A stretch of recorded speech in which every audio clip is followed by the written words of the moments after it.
Okay, तो आपको इसमें क्या डाउट था अर्नब ये चैप्टर में? मुझे कुछ आता ही नहीं है। अच्छा, आपको कुछ आता ही नहीं है। ओके, चलो ठीक है, तो हम लोग स्टार्टिंग से थोड़ा थोड़ा देखते हैं, ठीक है? ओके, जिस पोर्शन में आपको ज्यादा पे रोक देना मेरे को, तो उसको डिटेल में डिस्कस कर लेंगे, ठीक है? सर कुछ भी नहीं आता है, कुछ भी नहीं कभी आता पढ़ा ही है? नहीं है सर, सिलेबस में नहीं था हम लोग 12th के टाइम में। अच्छा अच्छा, ओके, चलो ठीक है, ओके। तो ये जो चैप्टर है सॉलिड स्टेट, इसमें बेसिकली हम लोग इसके हमारे जो भी सॉलिड सब्सटेंसेस होते हैं उनका जिस तरह से आयंस का ओरिएंटेशन होता है, जिस तरह से उसका लैटिस अरेंज होता है, ठीक है, उसको हम लोग इस चैप्टर में क्या करते हैं, स्टडी करते हैं, ठीक है? तो सबसे पहले हम लोग क्लासिफाई करते हैं सॉलिड सब्सटेंसेस को। एनिमेशन कौन डाला? चलो ठीक है, तो ये आपका कंटेंट्स हो गया इस चैप्टर का, ठीक है? पहले हम लोग थोड़ा इंट्रोडक्शन देख लेंगे, फिर उसके बाद टाइप्स ऑफ सॉलिड्स, फिर अलग अलग क्रिस्टल स्ट्रक्चर, फिर उसके अंदर सिमेट्री कैसे देखते हैं, और फिर लास्ट में ब्रैग्स इक्वेशन, और फिर एलोट्रॉप्स ऑफ कार्बन। इसके अलावा एक और टॉपिक होता है जो इस पीपीटी में नहीं है, दैट इज डिफेक्ट्स, ठीक है? डिफेक्ट्स इन सॉलिड्स, तो उसको हम लोग एंड में देखेंगे, ठीक है? ओके, तो इसी तरह आपका चैप्टर इसी फ्लो में चलेगा। ओके, तो सबसे पहले व्हाट इज सॉलिड, तो ये हम लोग पढ़ते आ रहे हैं बचपन से, क्लास 9 से। सॉलिड का क्या होता है? डेफिनिट शेप होता है, डेफिनिट वॉल्यूम होता है, इनकम्प्रेसिबल होते हैं, ठीक है, रिजिड होते हैं, और कॉन्स्टिट्यूएंट पार्टिकल्स उनके बहुत स्ट्रांगली, मतलब इंटरमॉलिक्यूलर फोर्सेस क्या होते हैं उनके अंदर बहुत ज्यादा स्ट्रांग होता है, ठीक है? और फिक्स्ड पोजीशन ऑफ कॉन्स्टिट्यूएंट्स, उसके जो कॉन्स्टिट्यूएंट्स होते हैं उनका पोजीशन फिक्स्ड होता है, ठीक है? मतलब जिस तरह लिक्विड या फिर गैस में आपके पार्टिकल्स फ्री है मूव करने के लिए, ठीक है, जिसके कारण फ्लूइडिटी हम लोग बोलते हैं, ठीक है, उनका टेंडेंसी होता है फ्लो करने का। सॉलिड्स के केस में ऐसा नहीं होता, ठीक है? सॉलिड्स के केस में हमारे पार्टिकल्स का जो पोजीशन है दैट इज फिक्स्ड। तो अलग अलग लैटिस में हम लोग उसको देखेंगे किस तरह से उसका फिक्स्ड होता है पार्टिकल्स का शेप, ठीक है? ओके, तो ये आपके कुछ कुछ कैरेक्टरिस्टिक्स हो गए सॉलिड के। देन ठीक है, सॉलिड, लिक्विड, गैस। अब टाइप्स ऑफ सॉलिड पे आ जाते हैं। दो टाइप्स के सॉलिड होते हैं, एक क्रिस्टलाइन और एक अमोर्फस, ठीक है? तो उनका कैरेक्टरिस्टिक्स दिया हुआ है अगले स्लाइड में। सबसे पहले क्रिस्टलाइन सॉलिड, ठीक है? एक मिनट, ये पीपीटी पूरा दिख रहा है ना आप लोगों को? हेलो? Yes sir. ओके, तो क्रिस्टलाइन सॉलिड्स क्या क्या होते हैं?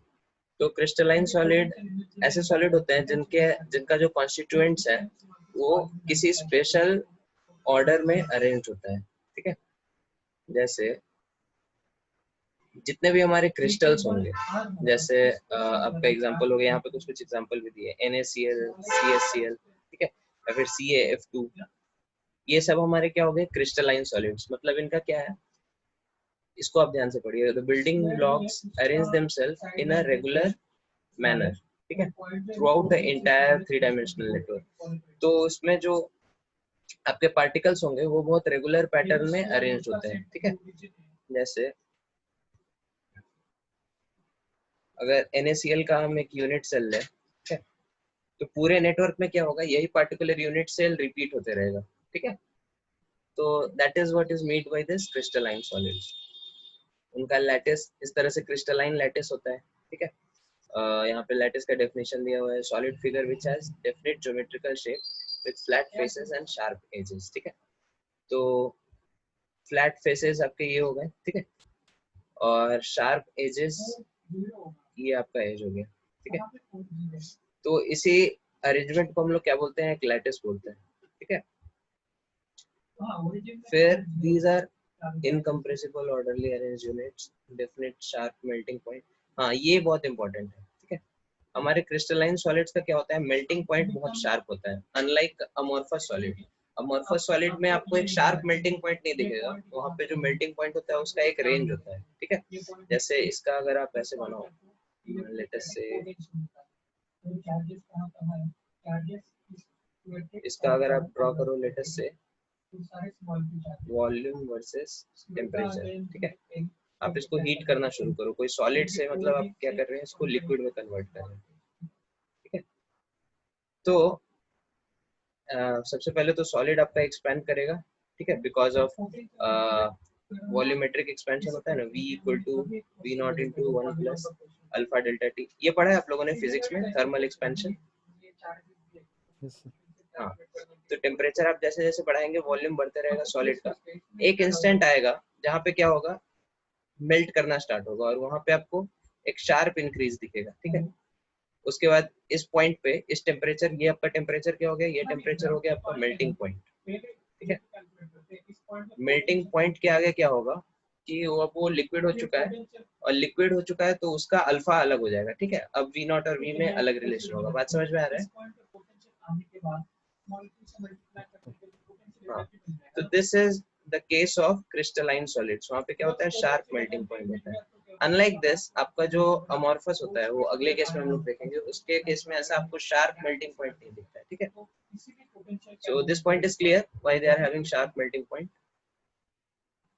ठीक है। इस तरह से शार्प एक आपको किंक दिखेगा इसमें वॉल्यूम वर्सेस टेम्परेचर के कारण, ठीक है। Okay Arnab? Yes sir. Then anisotropy. Anisotropy मतलब, एनआइसोट्रॉपी का मतलब क्या होता है, देयर प्रॉपर्टीज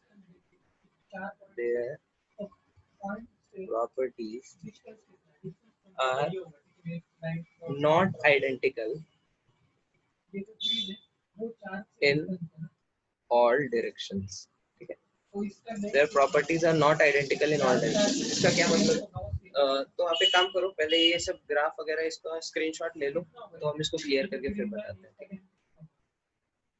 एक बार इसका स्क्रीनशॉट ले लो।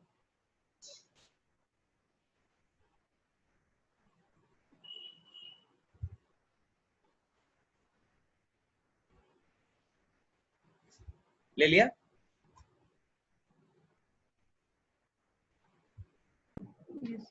ओके।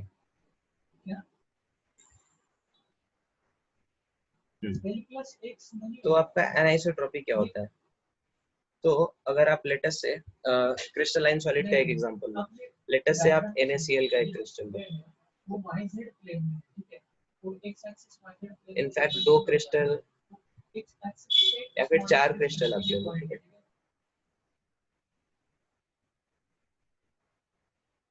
तो ये ओरिजिन है यहाँ पे, ठीक है, ये ओरिजिन है।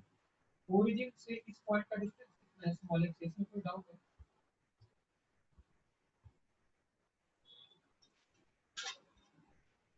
हेलो,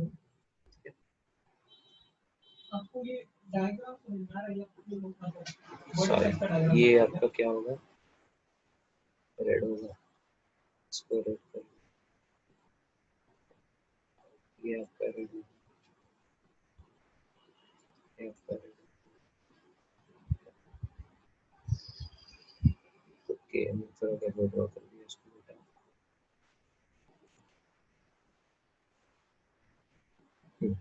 तो ये हमने एक फेस ड्रॉ किया है इसका, ठीक है।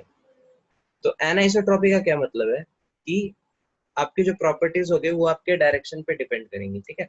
लेटस से आप अगर ये लेंथ आपका लेटस से 1 सेंटीमीटर है, ठीक है। 1 सेंटीमीटर होगा नहीं, यूनिट सेल का एंगस्ट्रॉम में होता है, ठीक है। फिर भी आप समझने के लिए मान लो इसको कुछ 1 यूनिट बोल दो, ठीक है। ये फिर सिमिलरली 1 यूनिट हो जाएगा। तो अगर आप 2 यूनिट चलो इस डायरेक्शन के अलाउ, ठीक है, समझ में आ रहा है? 2 यूनिट अगर आप चले इस डायरेक्शन के अलाउ, एक इस वाले एज के अलाउ, तो आपको कितने एटम्स एनकाउंटर करने को मिलेंगे? 1 2 3। बात समझ में आ रहा है? Yes hello. सर। सिमिलरली अगर आपने कुछ और डायरेक्शन ले लिया, लेटेस्ट से आपने ये वाला डायरेक्शन ले लिया, और इसमें भी आप कितने 2 यूनिट आगे गए, ठीक है। इसमें आपको कितने यूनिट्स मिलेंगे? 1 एंड 2, ठीक है। तो यहाँ पे इस डायरेक्शन पे चलने पे आपको 2 एटम्स मिले। ये चीज समझ में आ रहा है?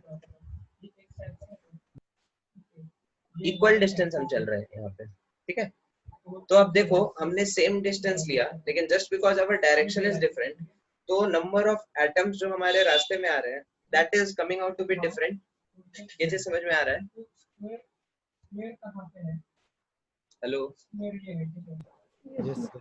हाँ, so this is only the reason for your anisotropy. ठीक है? Anisotropy means the properties are dependent on the direction. Dependent on the direction. ठीक है? आइसोट्रोपी में क्या होगा, किसी भी डायरेक्शन में जाओ उसकी प्रॉपर्टीज क्या होगी, सेम होगी। ठीक है, वो हम अगले केस पे देखेंगे। So this is your anisotropy. Is it clear?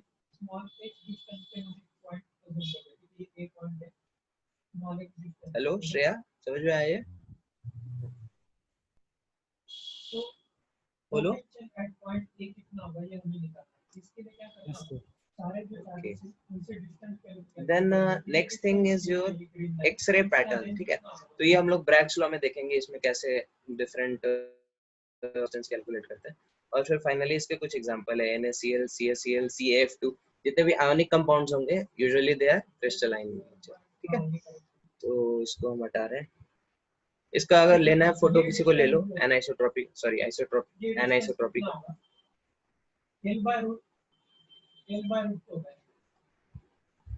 और ये x है तो इसका वैल्यू कितना होगा, root n square by 2 plus x।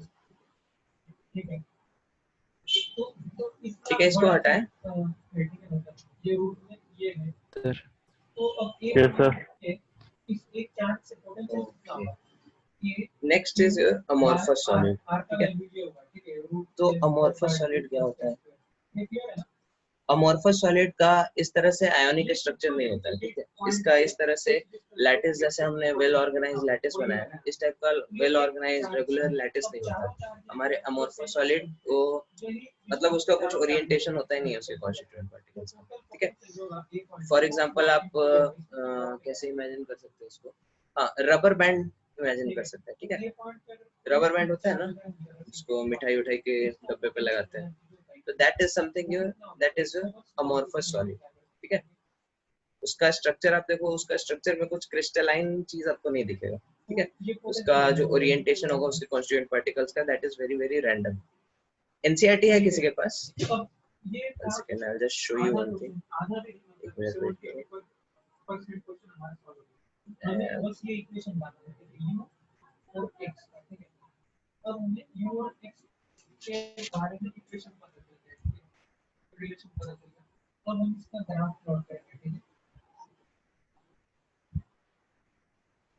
तो ये ग्राफ कैसे होगा आप बताइए।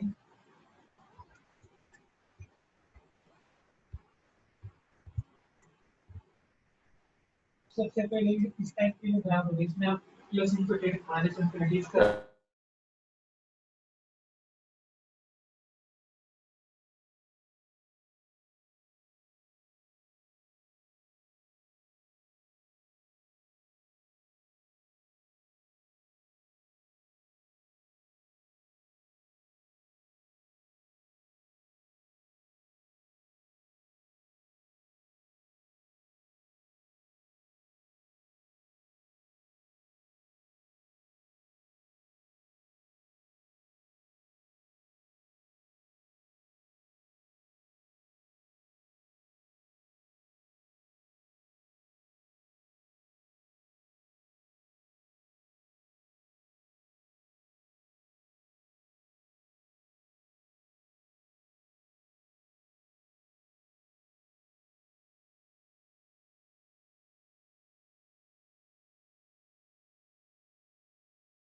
Okay, just wait a minute.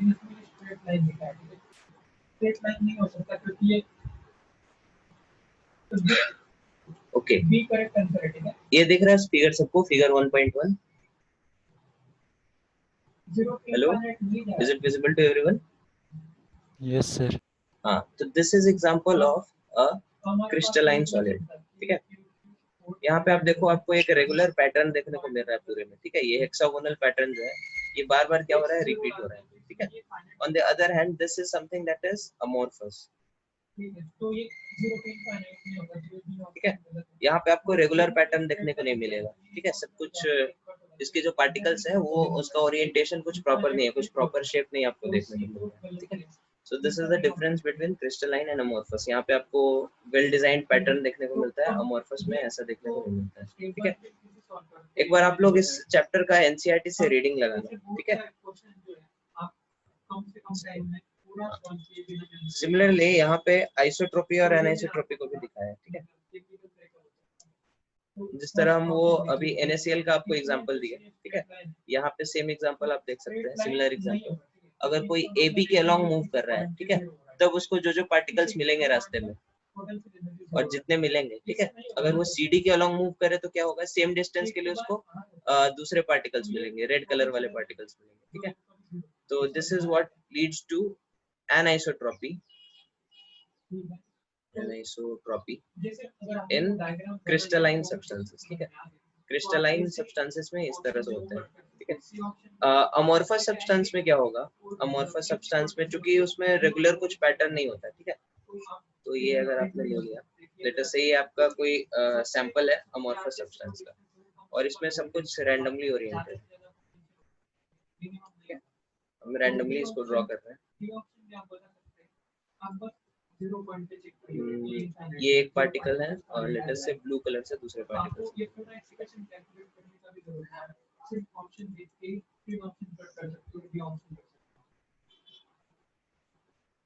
है,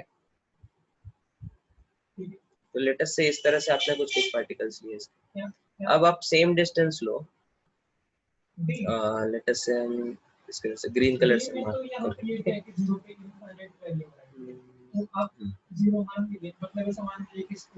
ग्रीन दिख नहीं रहा है इस पे।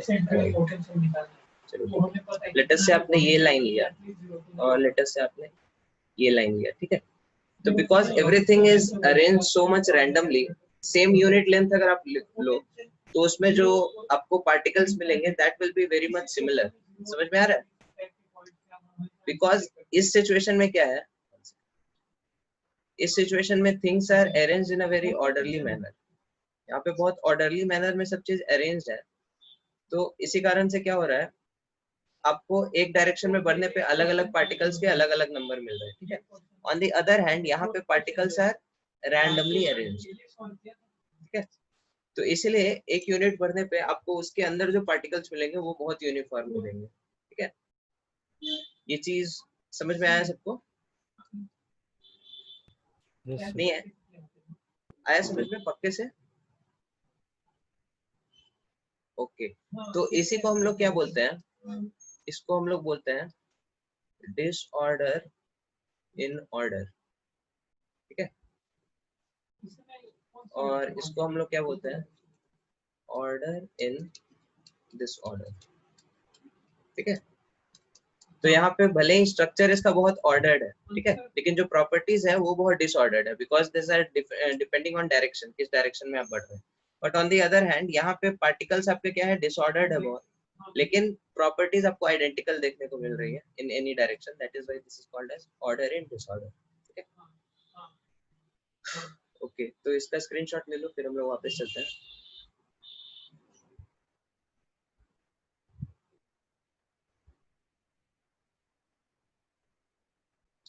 क्लियर करें इसको? Yes, sir.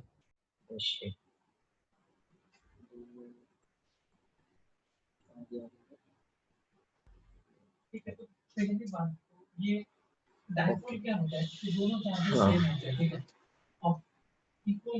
तो यहाँ पे अब समझ में आ रहा है आपको?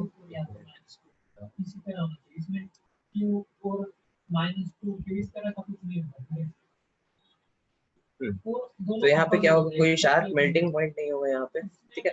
यहाँ पे मेल्टिंग पॉइंट जो होगा, अगर सेम आप वॉल्यूम वर्सेस टेम्परेचर का कर्व इधर ड्रॉ करो, तो यहाँ पे आपको कुछ ऐसे और ऐसे करके शार्प पीक देखने को नहीं मिलेगा, ठीक है। यहाँ पे क्या होगा आपके साथ, ग्रेजुअली आपका वॉल्यूम जो होगा चेंज होगा कुछ इस तरह से, ठीक है। तो कोई एक पर्टिकुलर पॉइंट आप नहीं पॉइंट आउट कर सकते कि यही हमारा क्या है, मेल्टिंग पॉइंट है, ठीक है। एक रेंज आपको मिलेगा, ठीक है। इस रेंज से इस रेंज के बीच क्या हुआ, आपका सॉलिड अब मेल्ट हो चुका है। बात समझ में आ रहा है सबको? बोलो वाल को। Yes sir. तो ये आइसोट्रोपिक हम लोगों ने देख लिया किस तरह डिफरेंट डायरेक्शन में इफेक्टिवली नंबर ऑफ पार्टिकल्स हम लोग को सेम देखने को मिलता है। ज्योमेट्रिकल शेप इसका डेफिनेट नहीं होता है क्योंकि इसका यूनिट ही क्या है, हमारा यूनिट का ही कुछ स्पेसिफिक ज्योमेट्रिकल शेप नहीं है। और इसमें कुछ ऐसे प्लेनर शीट्स नहीं होते जिस तरह लेट अस से आयोनिक कंपाउंड्स में हमारा डेफिनेट प्लेन्स होते हैं, ठीक है। इसके नीचे इसका प्लेन होगा, ठीक है। तो यहाँ पे वैसा कुछ प्लेन नहीं होता, तो एक्सरे डिफ्रैक्शन में भी हम लोग को कुछ मिलता नहीं, ठीक है। इस तरह का अलग अलग डिफ्रैक्शन पैटर्न हम लोग को मिलता नहीं, ठीक है। ओके, तो इसका जल्दी से स्क्रीनशॉट ले लो सब लोग। कि वो भी सिर्फ पी कैसे निकला, वही तो मैं पूछ रहा हूं। आप आर्यन जो आप जो बता रहे कि वो थ्री पे ऐड किया, तो ये ऐड कैसे कर सकते हैं, ये चार्जेस है ना, ठीक है। इसका डायरेक्शन कैसा है, ऊपर के डायरेक्शन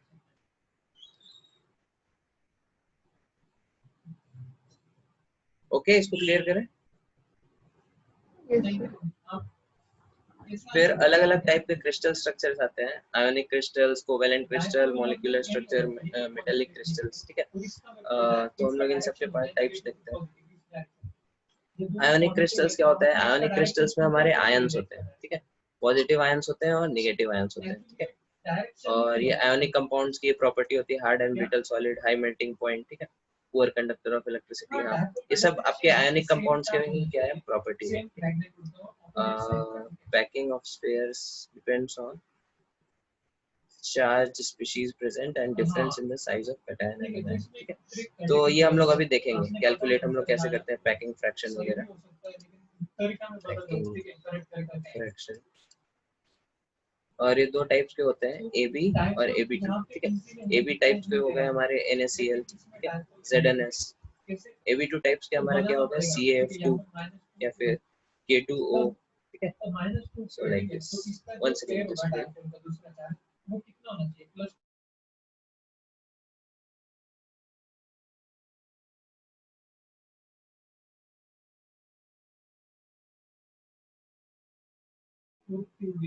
ठीक है। Everyone understood this? इसका फोटो ले लो अगर लेना है तो। अच्छा ठीक है, हम स्लाइड ये भेज देंगे आपको, हम बस एडिशनल जो लिख रहे हैं उसको अपलोड कर दो अगर करना है तो।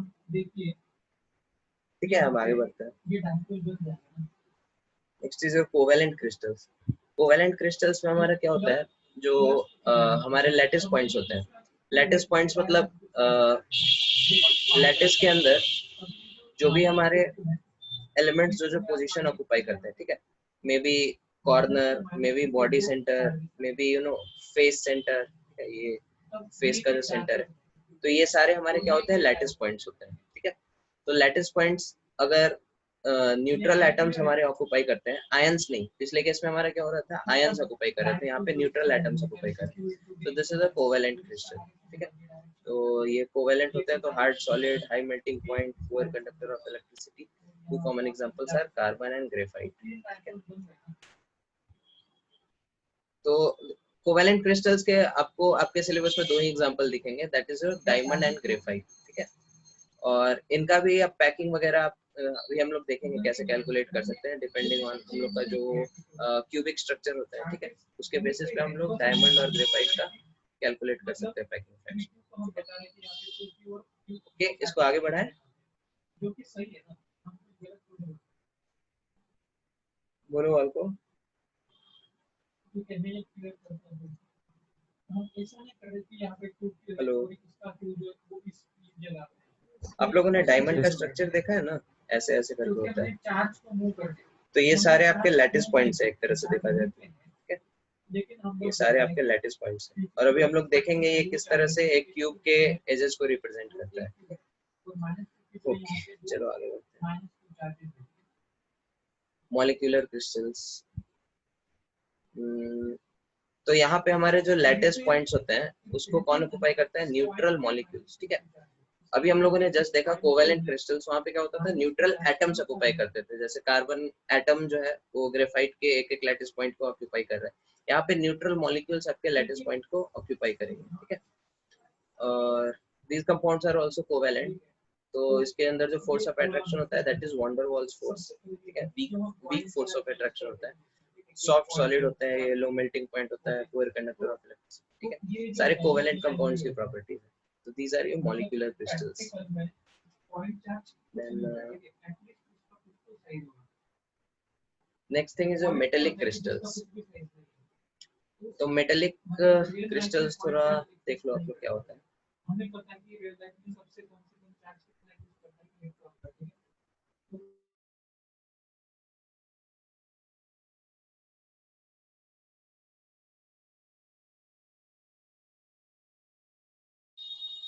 ठीक है।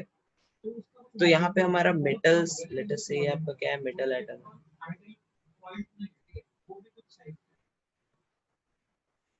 ठीक है। और मेटल्स जनरली क्या होते हैं? उनका आयोनाइजेशन एनर्जी बहुत वीक होता है, ठीक है। तो वो लेट अस से आपका ये मेटल है M, तो ये तुरंत क्या करता है? इलेक्ट्रॉन रिलीज कर देता है, पॉजिटिव चार्ज का आयन बना देता है, ठीक है। तो यहाँ पे आपके मेटल्स जो हैं वो सारे पॉजिटिव आयंस के फॉर्म में होंगे, ठीक है। M plus M plus M plus. और जो इलेक्ट्रॉन होगा, इलेक्ट्रॉन हम कहते हैं कि एटम से बाहर चला गया, ठीक है। तो एटम से बाहर जाने का मतलब ऐसा नहीं है कि मेटल सरफेस को छोड़ के उड़ गया। अच्छा, फोटो इलेक्ट्रिक इफेक्ट में वैसा हो सकता है, लेकिन यूजुअली क्या होता है कि जो मेटल है उसको हम मतलब इलेक्ट्रॉन हमारा बाहर निकल गया, इसका मतलब न्यूक्लियस के इन्फ्लुएंस से बाहर निकल गया, ठीक है। नॉट लाइक कि इंफिनिटी पे पहुंच गया हमारा, यूजुअली ऐसा नहीं होता है। तो जो इलेक्ट्रॉन्स होंगे वो इसी मेटल्स के अराउंड होंगे, ठीक है। यहाँ पे यहाँ पे यहाँ पे यहाँ पे, ठीक है, इस तरह से। तो इसको हम लोग क्या बोलते हैं? इसको हम लोग बोलते हैं इलेक्ट्रॉन सी मॉडल, इलेक्ट्रॉन सी मॉडल। मतलब हमारे मेटल्स क्या है? आयंस के फॉर्म में है, बॉल्स की तरह, ठीक है। और they are like floating in the ocean of electrons, ठीक है। So this is your metallic crystal, ठीक है। तो this is also very soft, high tensile strength. तो मेटल की जितनी प्रॉपर्टीज होंगी वो सब आप इसमें डाल सकते हैं, ठीक है। हाई डेंसिटी, मेलिएबिलिटी, डक्टिलिटी, ठीक है।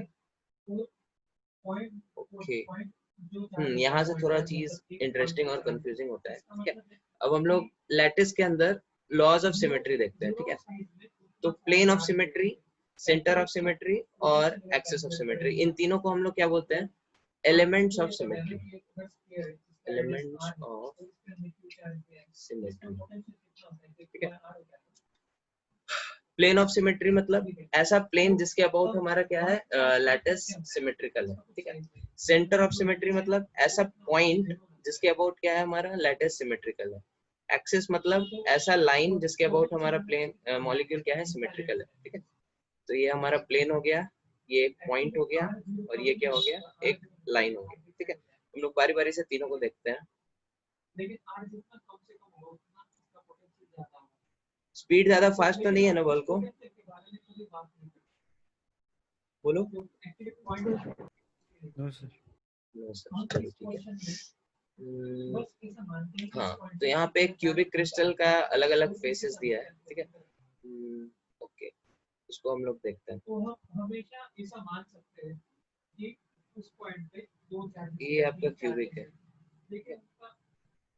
ये आपका क्यूब है। तो रेक्टेंगुलर प्लेन्स ऑफ सिमेट्री कितने होंगे? तो एक प्लेन आप देखो, आप दो अपोजिट फेसेस को बीच से अगर काट दो, ठीक है। जैसे ये आपका केक रखा है, उसको आपने बीच से काट दिया।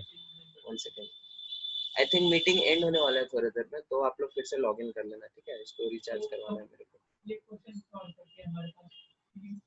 तो let us say this point, this point, this point, this point, this point, ठीक है। चारों आप मिड पॉइंट, चारों एजेस के जो मिड पॉइंट्स हैं उसको आप ज्वाइन करो, तो जो आपको प्लेन मिलेगा, ठीक है, ठीक है, ये वाला। तो that will be a plane of symmetry. उसके अबाउट आप इस मॉलिक्यूल को क्या कर सकते हैं, दो इक्वल पार्ट में काट सकते हैं, ठीक है। तो इस टाइप के प्लेन कितने हो सकते हैं, एक तो ये हमारा हो गया, ठीक है। सिमिलरली एक ऊपर से हम लोग कर सकते हैं, ठीक है। और क्या कर सकते हैं, और किधर से, हाँ इधर से कर सकते हैं। समझ में आ रहा है? तो तीन हमारे क्या हो गए, रेक्टेंगुलर प्लेन्स ऑफ सिमेट्री हो गए। ये चीज क्लियर है सबको? बोलो बोलो। Yes sir. तो 6 फेसेस है, हाँ 6 फेसेस है हमारे, तो मतलब 3 पेयर ऑफ पैरेलल फेसेस होंगे, हर पैरेलल फेस को बीच से काटने वाला, ठीक है। अब हम लोग आते हैं डायगोनल प्लेन ऑफ सिमेट्री।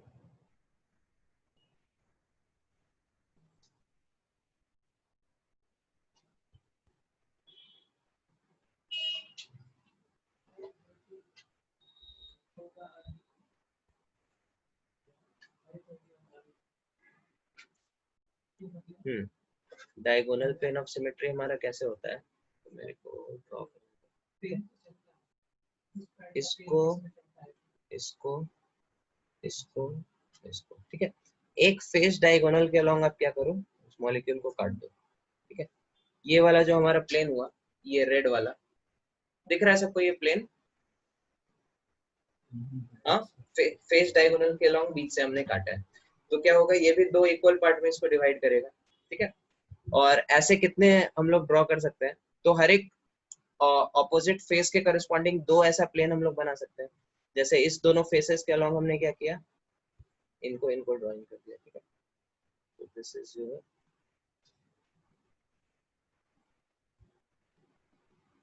ठीक है।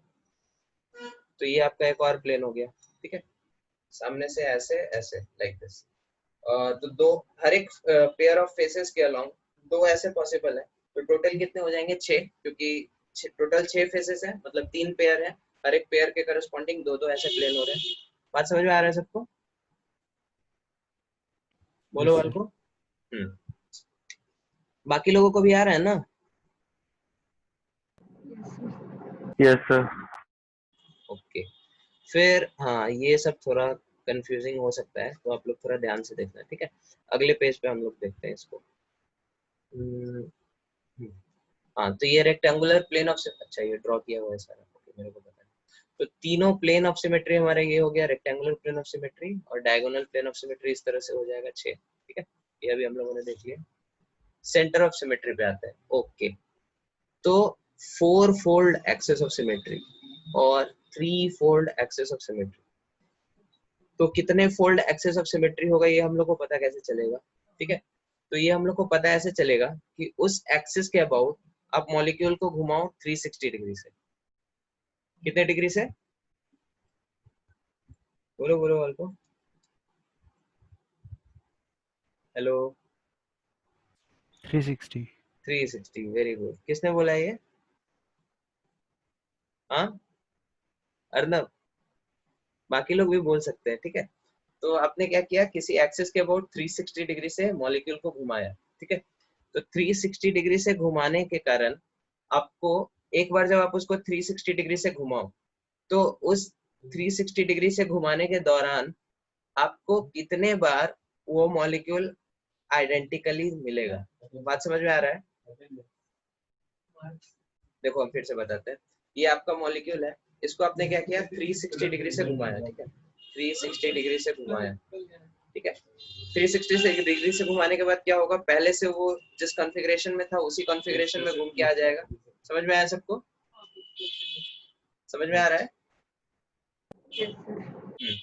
तो उस घुमाने के समय कितने बार ओरिजिनल कॉन्फ़िगरेशन जो था वो हमारा आएगा। जैसे इसको, इस एग्जांपल को देखो, ठीक है। यहाँ से आपने 360 डिग्री से इसको घुमाया, तो let us say this is your A B C D, और आप इसको क्या कर रहे हो, ऊपर से देख रहे हो, ठीक है। तो अभी आपका कॉन्फ़िगरेशन कैसा है, ए बी और इधर सी इधर डी, ठीक है। ऊपर से देख रहे हैं मॉलिक्यूल को, ऊपर जिधर, यहाँ पे आपका आंख है, ठीक है। ये क्या है, आंख है आपका, ठीक है। यहाँ से आप इसको फेस को देख रहे हैं, ठीक है। और इस पॉइंट के अबाउट आपने क्या किया, इसको घुमाया 360 डिग्री से। तो 360 डिग्री नहीं, बारी बारी से करते हैं। तो पहले जब ये 90 डिग्री से घूमेगा तो हमारा कॉन्फ़िगरेशन क्या हो जाएगा, उसको हम ग्रीन पेन से डिनोट कर रहे हैं, ठीक है। 90 डिग्री से जैसे ये घुमा तो बी हमारा घूम के इधर आ गया, ये बी हो गया हमारा, ए हमारा ये हो गया, ये क्या हो गया, डी हो गया, ये सी हो गया, ठीक है। अभी 90 डिग्री से घुमा है, ठीक है। तो एक बार फिर वही कॉन्फ़िगरेशन आ गया जिससे हम लोग स्टार्ट किए थे। बात समझ में आ रहा है सबको? Yes, sir. हाँ, फिर आपने क्या किया, एक बार फिर इसको 90 डिग्री से घुमाया, ठीक है। इस बार हम इसको ब्लू से डिनोट कर रहे हैं, तो फिर आपको एक रेक्टेंगल मिल जाएगा, ठीक है। उसका कॉन्फ़िगरेशन क्या होगा, ये सी हमारा घूम के इधर आ जाएगा, this will be your C, ये हमारा हो जाएगा बी, ये हमारा हो जाएगा ये ए, ये हमारा क्या हो जाएगा डी, ठीक है। Again A B C D आपको मिल गया, ठीक है। फिर आप क्या करो, एक बार फिर इसको 90 डिग्री से घुमा दो, 90 डिग्री से आपने घुमा दिया, तो फिर क्या हुआ, ये पॉइंट हमारा क्या हो गया डी, ये पॉइंट हमारा क्या हो गया सी, ये पॉइंट हमारा क्या हो गया बी, ये पॉइंट हमारा क्या हो गया ए, ठीक है। और फिर आप एक बार 90 डिग्री से घुमा दो, तो ओरिजिनली आप जो रेड पेन से शुरू किए थे वो कॉन्फ़िगरेशन आपको मिल जाएगा। ये चीज समझ में आ रहा है सबको?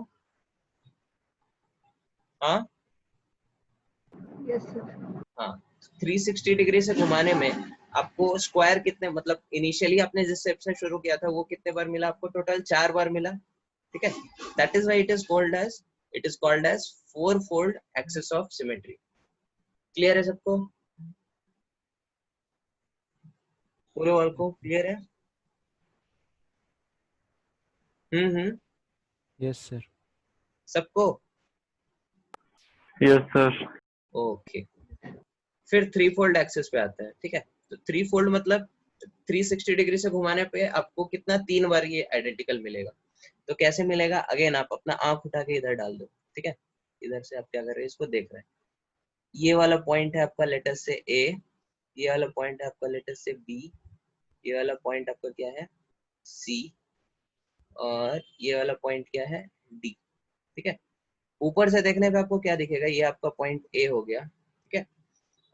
उसके इस तरफ आपका है, सॉरी ये पॉइंट सी, हाँ ये है पॉइंट सी आपका, ठीक है। इस तरफ है इसके पॉइंट सी, इस तरफ है इसके पॉइंट बी, और इस तरफ है इसके पॉइंट डी। सबको दिख रहा है ये कैसे हो रहा है? ऊपर से देख रहे हैं आप इसको, ठीक है। ये आपका आंख है, यहाँ से आप देख रहे हैं ए से 3 एजेस आपको दिखेंगे, ठीक है। एक ए बी, एक ए डी और एक ए सी, ठीक है। ये तीनों आपको 120 डिग्री पे दिखेंगे, करेक्ट? Yes sir. हाँ। तो अगेन इसको 360 डिग्री से आप घुमाओ, तो पहले आप इसको 120 से घुमाओगे, तो लेटेस्ट से आप क्या कर रहे हो, इसको इस तरफ घुमा रहे हो, तो आपका सी इधर आ जाएगा, डी इधर आ जाएगा और बी इधर आ जाएगा, ठीक है। फिर 120 डिग्री से घुमाओ, तो let me use another marker, तो क्या हो जाएगा, बी इधर आ जाएगा, है ना, बी इधर आ गया, सी इधर आ गया और डी इधर आ गया, ठीक है। फिर आप इसको 120 डिग्री से घुमाओ, ग्रीन कलर यूज करते हैं, ठीक है। फिर आपने क्या किया, इसको 120 डिग्री से घुमाया, तो सी इधर आ गया, डी इधर आ गया और इधर क्या आ गया, सॉरी क्या किया था हम, ग्रीन कलर से, इधर सी, इधर डी और इधर बी, ठीक है। तो अगेन 360 डिग्री से घुमाने पे आपको सेम शेप कितने बार मिल रहा है, 3 बार मिल रहा है, ठीक है। तो इसलिए ये 3 फोल्ड हो गया। बात समझ में आ रही है? समझ में आ रही है ना? Yes sir. तो 4 फोल्ड एक्सिस ऑफ सिमेट्री हमारे कितने होंगे, तो ये हमारा ये एक्सिस किस दोनों फेस सेंटर से पास हो रहा है, ठीक है। और पैरेलल फेस सेंटर्स आपके कितने हैं, 3 पेयर, ठीक है। तो इसीलिए 3 ऐसे एक्सिस एग्जिस्ट कर सकते हैं। बात समझ में आई सबको? Yes sir. ओके। अच्छा, हमको एक चीज समझ में नहीं आता, आप में से हर बात अलग अलग लोगों को समझ में कैसे आता है?